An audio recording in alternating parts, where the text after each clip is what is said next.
Hello, OT friends, and welcome to the Uncommon OT series. I'm Patricia and I'm your host, a Filipino-American, native New Yorker, currently based in Los Angeles, bulldog mama, and an uncommon occupational therapist myself for the past 22 years. On this podcast, you will hear me proudly feature the unique careers of occupational therapy practitioners working in non-traditional and role-emerging practice areas, settings where OT is uncommon. I invite you to receive a dose of OT inspiration, to learn, to think outside of the box, and to be energized and motivated to follow in these unconventional paths. Happy listening! Before we dive into today's episode, I want to highlight and extend a special thanks to TrueLearn and Picmonic, our sponsors. Picmonic is a visual mnemonic learning tool that's been research proven to increase retention and help students ace their exams. It uses audio-visual learning and intelligence-based repetition algorithms that really help with long-term retention while studying. It is an excellent learning resource and study aid for OT and OTA students. Picmonic has built a better way for students to prepare for tests, whether you're studying for classes or getting ready for the NBCOT exam. Try it for yourself and sign up today using the link in the show notes and using the code TRANSITIONSOT to score a discount of 20% off of your Picmonic membership. Happy studying! So welcome back, OT friends. Today, I'm very excited to introduce you to Dr. Patrice Maynard. Patrice is the founder and owner of Maynard Milestones, LLC, a mobile pediatric private practice. She received her Bachelor of Science and Health Sciences degree, Master's degree in Occupational Therapy, and Post-Professional Occupational Therapy doctorate with a concentration in entrepreneurship from Quinnipiac University in Hamden, Connecticut. She is a board-certified occupational therapist licensed to practice both in New Jersey and New York, and has a background in skilled nursing, geriatric, subacute, and long-term care settings. Aside from those areas, Patrice is currently practicing as a pediatric occupational therapist for over 5 years in an early intervention setting as an independent contractor. During Patrice's post-professional OTD program, she created the Occupational Therapy Entrepreneurs of Color Community, OTEC, OTEC, which is an online educational platform for OT practitioners of color who are entrepreneurs or who desire to be one, to provide networking opportunities and shared aligned space for occupational therapy practitioner business owners. She started its private Facebook group, which spawned into hosting and curating her first OTEC online conference in the midst of finishing her first year of her post-professional OTD program. It consisted of 35 plus panelists who are occupational therapy practitioner entrepreneurs of color, sharing their experiences of running their own clinical and non-clinical businesses. Upon graduation, she received the Post-Professional Occupational Therapy Doctorate Achievement Award from her program. So Dr. Patrice enjoys spending time with her family and close-knit circle of friends, especially her 9-year-old niece, who initially inspired her to do work in early intervention. She enjoys taking African fusion dance classes, traveling solo when possible, and dining out at restaurants as her favorite occupations. So without further ado, I'd like to introduce you to Dr. Patrice Maynard. Welcome, Patrice. Hi, Patricia. Thank you so much for the warm welcome. It was very exciting and awestruck to even hear all the things I've accomplished so far and hearing you read my bio. So thank you so much for allowing me to be here. Oh, well, I am so excited to hear about you, to learn more about the person who is behind the Occupational Therapy Entrepreneurs of Color movement, right? I call it a movement because it didn't exist before. So, and I remember, I guess I witnessed the creation of it and was part of the first one. So I'm thrilled to share everything that we can with our listeners. But before we get into all of that, as usual, I'd love for you to, just tell us a little bit more about your background, perhaps, and some of your favorite occupations. I know I named some already, but take it away. Yes. So something about my favorite occupation. So I'll maybe go a little bit more about it. I enjoy traveling most of the time solo, and I just started doing that when I turned 30 years old.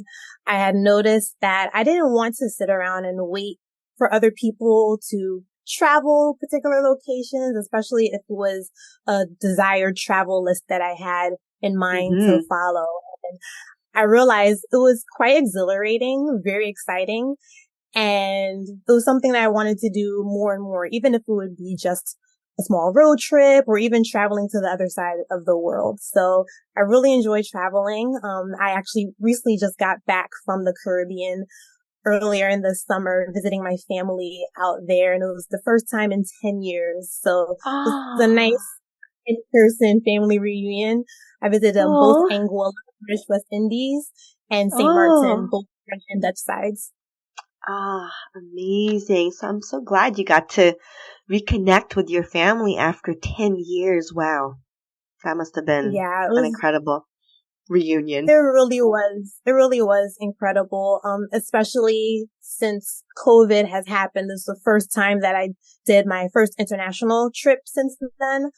So it was very helpful for me to do that, especially since also graduating from my post-professional occupational therapy degree program. So it was like a exciting celebratory trip for me, and also to bring my mom with me too. Oh, amazing. Well, thanks for sharing a little bit more about you and what you've been up to lately. So I would love for us to segue a little bit into your work. This might be a great time for you to talk to us a little bit about, what you've created here and perhaps, maybe even sharing what's motivated you to start this. Yes, absolutely. So I created my LLC back in 2017 when I ended up going into independent contracting with early intervention. And honestly, at the time, I didn't know I was starting a business. All I realized was that I was told, if I'm going to be a 1099 contractor, I would have to create an LLC, create my business account, and take it from there. So not realizing it was going to spawn in all these other different projects that I delved into after that. So, from there, being an independent contractor, I decided to start taking on clients privately, specifically school-based children. I noticed while doing my independent contracting with birth to 3 little ones, there was a trend of parents that were continuously asking me once they noticed that their child was about to age out of early intervention, asking if I can continue to see their child after they turn 3. And I kept telling myself, no, I don't see children after 3. And it became to a point where once the pandemic hit, I had a complete change in mindset. I really took that time to reevaluate where I wanted to move forward with my OT career. So I decided to take it upon myself and start seeing clients privately, aside of also taking on clients with early intervention contracting. So I decided to do that. So I'm on my second year taking on clients privately, which is really exciting. And then since then, I decided to go for my post-professional OTD. And since I knew with my capstone, I wanted to tie in OT and entrepreneurship. So in the midst of the height of the pandemic, I noticed that there were a number of OT practitioners who were looking into going into entrepreneurship that I decided to network with. And living in Jersey City, New Jersey, I noticed that a lot of the practitioners that I've worked with in different rehab buildings and locations basically all came from different diverse backgrounds. So there was never a time where I felt as if I was the only person who looked like me, practicing OT. So, once the pandemic had hit, I took it upon myself to, okay, let me step outside of what I know here in northern New Jersey and connect with other occupational therapy practitioners from other parts of the country. And being able to network with them on LinkedIn, Clubhouse became really popular at that time. So there were a lot of different groups where I was connecting with other occupational therapy practitioners. And I just noticed this running theme where all of them were saying, or majority of them were saying, I want to go into entrepreneurship. I want to go into creating a business for myself as an OTP. How do I go about doing that? So I noticed this trend and I realized, okay, let me see if there is like a community that's already out there that can host all of us or to have us in this type of platform. And I couldn't find it. So I thought to myself, okay, I guess I will be the trendsetter and push this forward. Yeah. So create this initiative. So finishing up my first year of my post-professional OTD program, I took it upon myself to create a conference, which was a big ask for someone who is heavily into their program, along with also juggling work and also juggling seeing private clients too. And somehow I pulled it off. And like how you read in the bio, I was able to have 35 plus OT practitioners, including yourself, Patricia, who were so gracious enough to take time out of their day for the 2-day event to speak on different panels about entrepreneurship and their respective areas of entrepreneurship and occupational therapy. And it was such a whirlwind after it happened. And I looked at myself and I was like, wow, I did this? Little You me, did. a little Caribbean American girl from Jersey City, was able to accomplish this. So it was very exciting. And I knew that moving forward, I wanted to continue with this type of platform and eventually roll out different like digital products and continue to have this network going. So we're still going strong, year number 2. And now I'm in the midst of promoting my conference for this coming year.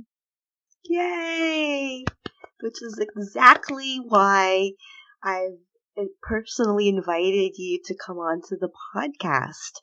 I think that what you have created, this networking space that you've created, was very much needed, and I appreciate and I'm happy that you took the opportunity and that you really took the chance and you saw that need and you said, you know what? I guess it'll, like you said, it'll just have to be me, right? And I'm glad it was you. And then here you are, year 2, right? So how many panelists do you have this year? So I changed things a little bit differently. I have less panelists on purpose. So this time I have 22 panel speakers. Yes. Very nice. And I have 7 topics for this year. Okay, wonderful. So yeah, maybe we can segue into that. Can you give our listeners a glimpse as to what they can expect? What are some of those topics that we can look forward to participating in? Yes, absolutely.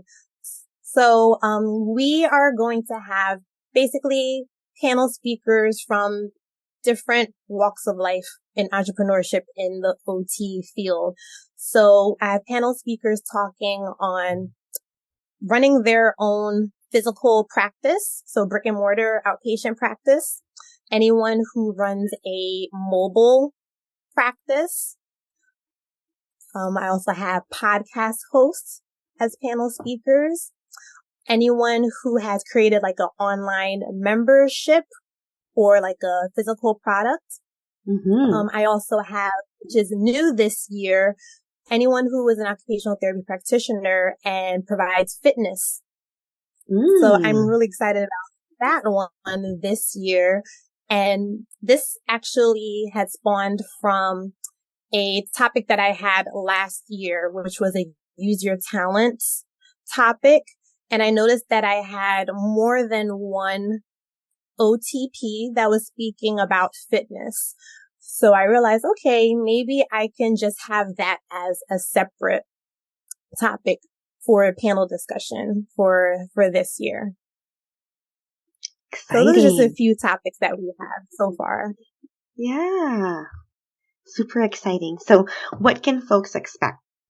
Yes. So I will be hosting the event. So I will be the one that will be asking questions to the panel speakers.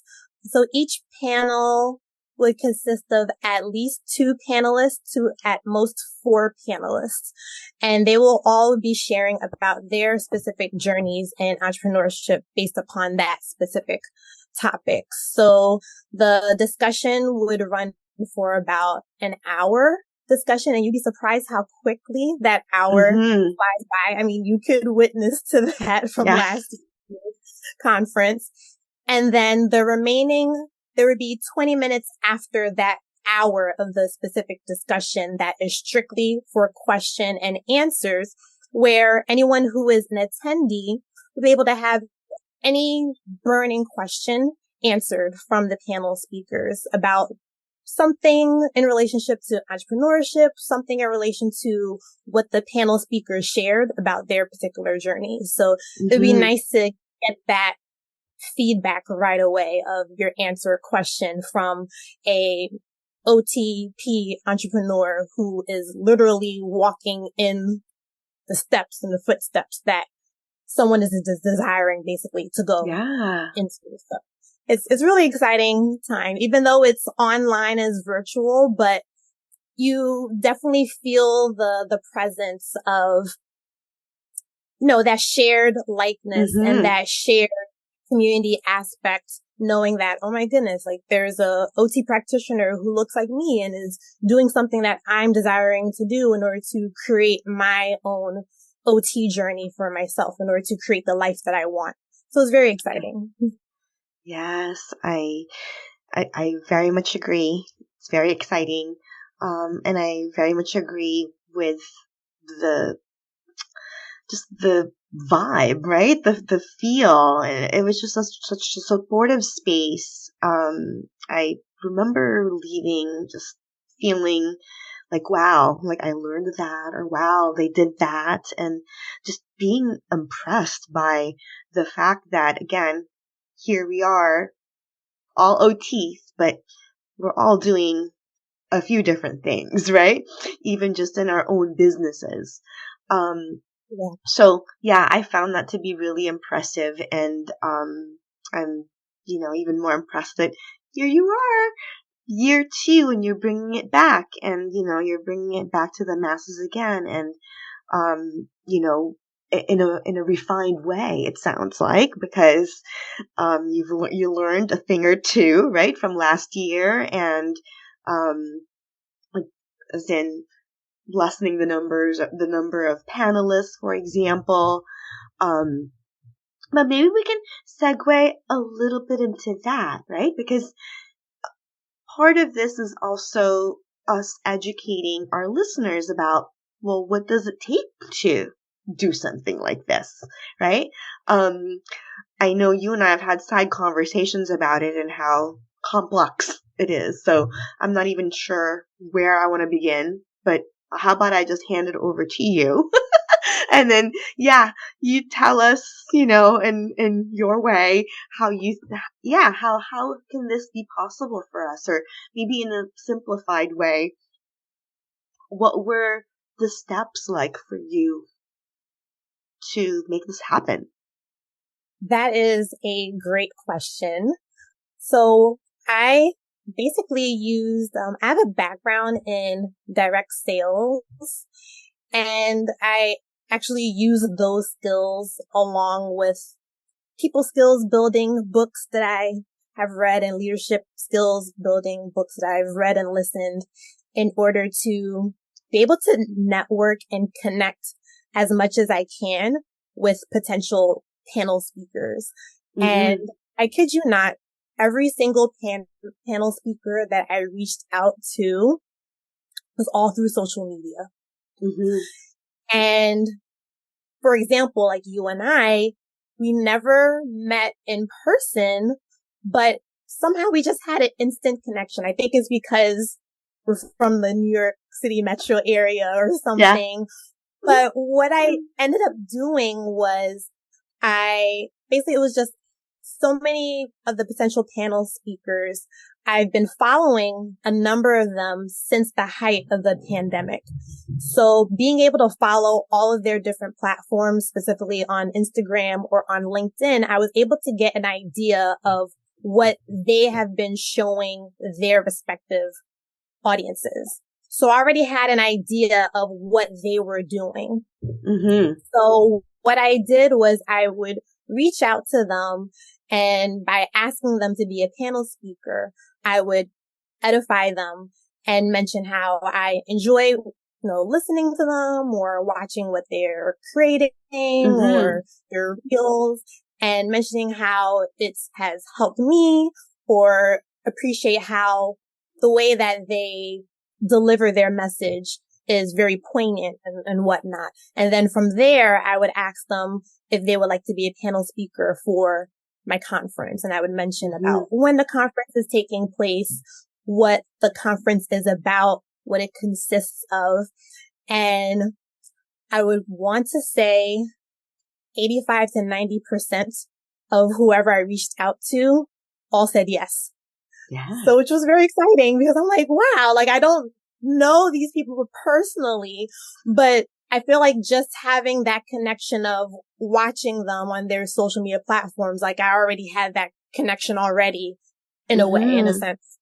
So being able to like edify that person and acknowledge what they have been doing, it was a compliment for them and a way for them to know that, hey, I've been watching you, like keep it going kind of a thing.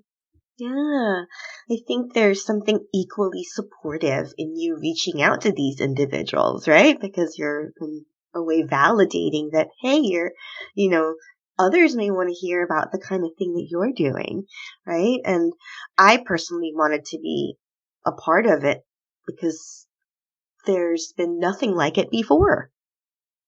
And I just wanted to be a part of this, really new thing that was happening. And I was curious as to what I would learn, right? And whom I would meet. So those were all such great reasons to be there, and all, really, also, I guess what's important to highlight is that it really, what you offered met my expectations. Right? And I had no idea what to expect because, again, this is the first time that it's rolling out. But I think we're also in this new movement in our profession where we're really exploring other ways of being, right? Other ways of being OTs. Just, for fun, just because we're realizing that, my goodness, there are other settings too, where we can practice too, or there are other ways that we can offer our services other than just the most traditional ways in the most traditional settings, right? So I think definitely piqued an interest. I will say that my experience during year one was that my questions were answered, and in fact, I left your conference feeling like, I have contacts. Now I have contacts, right? And I think that's probably the biggest value here. And then you run with that.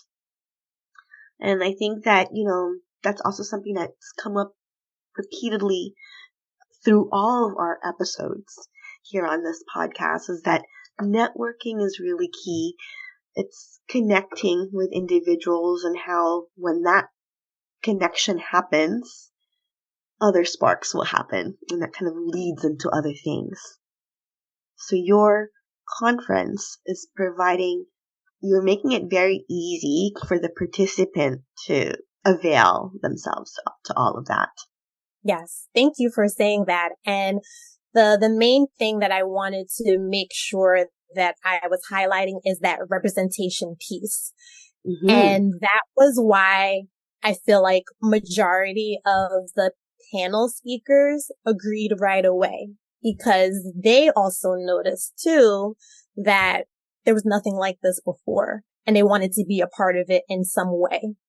And like you, there were so many panel speakers after the conference that said, thank you so much for putting a platform like this together. Mm-hmm. I want to continue building networking with you, networking relationships with you and the other panel speakers.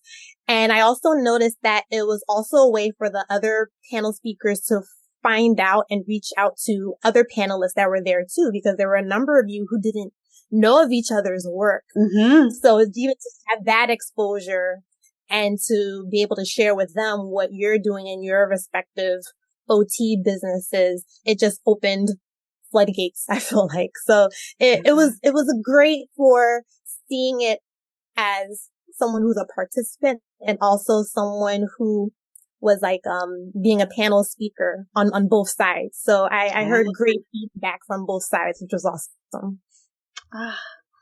So I love it. I love the whole thing. And thank you for sharing, more of those details. And I know the recruitment, finding the speaker or finding the panelists and kind of making it all work with the schedule. But taking another step back, and I know we only have like an hour for this episode, and I keep bringing you back, but just taking a step back, how did you know how to even put a conference together, a virtual conference together? Can you shed some light on that? Or did that come sort of like from the entrepreneurial concentration of your doctorate degree? So it actually started from being a member of Dr. Reina Oliveira's course conference or that she puts together. So I've been a panel speaker at her conference, and I was also a member of her online course that basically teaches you how to create an online course. Yes. And when I brought the idea of OTEC was to put together an online course. And then she brought it to my attention and said, you know what? This sounds more like a conference. Have you thought about putting together an online conference? And I'm like, wait, what? So like it just never, the idea just never came to mind. So I basically used her steps of creating an online course to put together the online conference along with my background in direct sales and the conference. So even though, yes, it's a 2-day event, but it takes a few months to put together those 2 days worth of information. So it's a lot of work, but I'm a person that is like pretty strategic when it comes to like planning and organizing things. I think it's the Virgo in me. Mm-hmm. So, being able to be like strategic in that way of like planning out things, reaching out to the panel speakers and sending out information to them, sending out information to other organizations and even like potential sponsors too. So you're basically reaching out and connecting and networking with a ton of people, not just panel speakers. So you're marketing yourself and your skills and the conference at the same time. Wow. I know you highlighted a couple of OT skills there already, right? Like strategic planning. You also mentioned leadership earlier. Can you think of any other specific OT skills that kind of stand out that you think really, helped you in developing the conference? Being adaptable, for sure. And, there's sometimes when you're planning, you're putting something together like an event, sometimes things can fall to the wayside. So you have to have a backup plan. Mm-hmm. So there were potential speakers who initially agreed. And then when it came closer to the event, they weren't able to be there for the event because life happens. Yeah. So being able to roll with those punches and being very adaptable, that's one. I feel like the whole activity analysis and breaking down an activity, I feel like all of that definitely goes into play when you're putting together an event such as this, for sure, too. Yes. Well, it was a very successful year one event. I have no doubt that, again, with what you've learned from year one, you've refined it at year two. So I'm excited to see what we have coming for us in a couple of weeks. Yes, me too. I have a new panel speakers this year, and I have recurring panel speakers as well. So I'm very excited to hear from the new panel speakers because they are also OT practitioners that I've been following for some time as well. And actually, two off the top of my head were actually former guests of yours on the podcast. Oh, really? Too. Ooh. Yes. I'm excited to reconnect with them. Yes. And, also going back to basically like refining more on the conference, another change that I did was making sure that this is going to be open to students.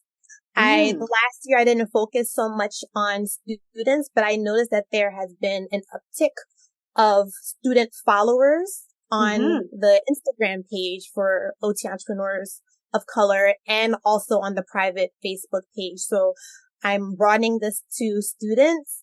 And I also noticed that there was a trend where there were practitioners who found out about the conference after it ended, and they were asking if there was a recording availability, and I didn't have it recorded last year. So this time there's an option for if you're not able to log on for both days, that you definitely can still participate by signing up, and you can have access to the recording once the 2-day event is over. Oh, that's an excellent option, because I don't know, you take notes, but then it's nice to be able to kind of listen to it again if needed, right? So I love that option. So can you tell us, I guess, the details about the conference, the dates, the pricing, any other details that you think would be helpful for any of our listeners? Yes, so the pre-sale has ended, so now we are officially open and tickets are now available. So full price ticket for a practitioner who wants to log on for both days is $225. And for a student, or if someone is not able to log on for both days and you want access to the recording, the price is $175. The conference takes place on Saturday, October 7th and Sunday, October 8th, 2023 from 11 a.m. Eastern Standard Time to 5 p.m. Eastern Standard Time. Thank you for that. And Patrice, can you tell our listeners, I guess, just a little idea of what to expect once we log on? Yeah, so when the conference starts, I like to set the tone, set the vibe. So there's nice, relaxing, chill music playing in the background. And from there, I start introducing the first panel speakers. I give any type of remarks along with like the introductory, any housekeeping items that I have to put out there. And then from there, we start and roll out all the different panel sessions. So we have 4 topics on Saturday's session, and then we will have 3 topics on a Sunday's session. And basically each session runs, like I said, about an hour of the discussion, and then 20 minutes after that of Q&A discussion, followed by about like a 10-minute break before we go into the next panel discussion session. So it runs pretty smoothly. I don't really have breakout sessions. Everyone is just in the one same room. I don't want to complicate anything. I remember one feedback in particular from an attendee last year saying that she was very impressed how smoothly things ran that way without having any breakout sessions. So I decided, okay, I'm not going to change it this year. I'll keep it as is. So it was refreshing to hear that feedback. Another reason why the Sunday session is going to be a little shorter is because of being able to give that feedback to the attendees. So I gave like a Google form to the attendees. So at least everything from the conference is still fresh in their minds. So they can get as much feedback as possible of how the conference was for them. I provide different questions for them to answer so I can utilize those answers to see if I maybe want to keep things the same, if I want to slightly change things for the next time I want to put together the conference. So thankfully, all of the feedback that I received was very, very positive, like across the board, which made me very excited to do it again this year. So anyone who attended last year, if you thoroughly enjoyed it, if you want to come back again this year and be able to see different panel speakers this time and also fan favorites, what I thoroughly enjoyed too is that I had a span of OT practitioners who have been running their therapy business or clinical, non-clinical business for either a year or as long as like 20 plus years. So I had like veteran OT practitioner entrepreneurs to people who had like recently started their therapy business. And it was refreshing, and I was so elated to even hear from those particular panelists who have had their own therapy business for like 20 plus years, and just hearing the feedback from the other panel speakers, they were in awe and they're like, wow, you had this person, you had that person. I've been watching them since X, Y, and Z years and whatnot, or this person inspired me to do that. So being able to pull in and network all ranges of entrepreneurial years and journeys, quite refreshing to see that. And also seeing that they're not intimidating either. Like, I feel like some panel speakers, or like OT practitioners, we kind of like put them on like a pedestal kind of a thing, but they were just so down to earth and just so warm and inviting. And it still gives me chills. And that's like the wonderful thing about our fellow OTs, I guess, for the most part, right? Like everyone's really so willing to help and to support and, offer mentorship or guidance. So I really love that about our communities. And again, this very special community that you created was just much, much needed. And I was wondering if any of our listeners were interested in following your path and wanting to create something similar. Do you have any advice for them? That's a great question too. My advice would be, don't be afraid to ask questions of an OT practitioner who is much further along than where you are in your OT journey or your OT entrepreneurial journey. You'd be quite surprised to know that more than likely they will be willing to share their information with you. But at the same time, don't take and take and take. Offer maybe like a $5 virtual Starbucks card or something like that, or some type of way to like barter with them. Mm-hmm. So you are making sure that you're within like their scheduled time and being cognizant of their time too. And then when you set up like a Zoom meet with them or something, make sure that you are respectful of their time too, because even though they're all equally amazing, at the same time, you want to make sure that you are as respectful as possible to them. Make sure that you are edifying them. So edifying as in highlighting, acknowledging what they've done and how they have been able to speak to their respective audiences with whatever it is that they are sharing about their related businesses. So don't be shy to ask. Great advice. I'd have to say that, I had to put the shyness on the shelf being a podcast host, having, really needing the courage to just ask, hey, how about being a guest on my podcast? So now that comes a lot more naturally, but, and now I try not to think of it so much as a challenge, because it's almost a need, right? If I don't ask, you'll never know that I'm interested in having you on the podcast.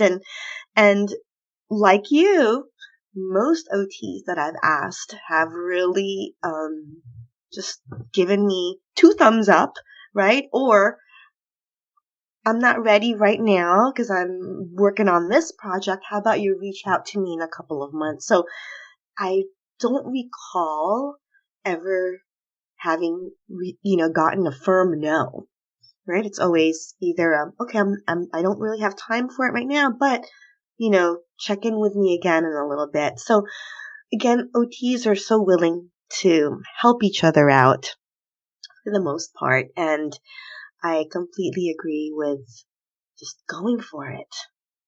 Ask. If you don't ask, you'll never know. Exactly. That's sort of a little mantra that I have. So such great advice.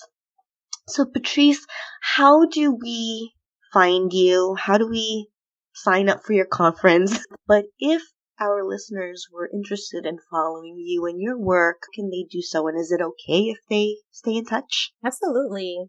So I have a few ways that you can keep in contact with me. For the conference on Instagram is at OT Entrepreneurs of Color. My regular business page, so like my independent contracting, that's at Maynard Milestones. And that's both on Instagram and on Facebook. And on LinkedIn, Patrice Maynard. And by email, you can email me, maynardmilestones@gmail.com. Got it. And again, we will list everything in the show notes, so don't worry if you missed any of that, because we'll have it there for you. Thank you Patrice, so much. Thank you so much too. Again, you're doing such a wonderful thing. I'm so happy you're bringing it back year 2. Cannot wait to be a part of it. And I cannot wait to hear about its successes. Thank you. Thank you so much, Patricia. I can't thank you enough for the platform that you created here to bring uncommon OTs, including me, in your community, being able to hear all the wonderful creative ways that OTs are setting up their careers based upon likes and interests of theirs that they've developed over time based upon maybe a lack of something or just an interest in general. So being able for you to highlight us OT practitioners, it's so needed, and I highly commend you for doing this. So I'm so happy you allowed for me to be here. So thank you so much for your time. Oh, thank you too. This has been such a wonderful platform, and having you has been an honor. It really is to highlight the OTs who are doing the uncommon work, the work that has not been done before, such as the work that you've been a part of. So thank you for sharing that on this platform. I've also, like you, felt that, there is a need to talk about about the different things, and I think that's kind of where your passion and mine intersects a little bit. It's a lot of my podcast guests and these uncommon OTs are in fact entrepreneurs, right? And some, like you said, are going to be a part of year 2. So I'm just thrilled that this exists, that you exist, and that we're all collaborating on this together. Much needed space for OT practitioners. So thanks for bringing the knowledge here on the Uncommon OT Series podcast. And I wish you all the best on year 2. Thank you so much. And that wraps up another inspiring episode of the Uncommon OT series. Connect with me at www.transitionsot.com. And don't forget to sign up to be part of the Transitions OT community. By doing so, you'll receive my latest compiled list of uncommon OT practice settings, the latest news on mentoring offerings, uncommon OT live events, non-traditional OT resources, and more. You may also follow me on my social media pages on Instagram and LinkedIn. And if you love this episode, head on over to Spotify, Stitcher, Apple, and Google Podcasts to follow, rate, and leave a review.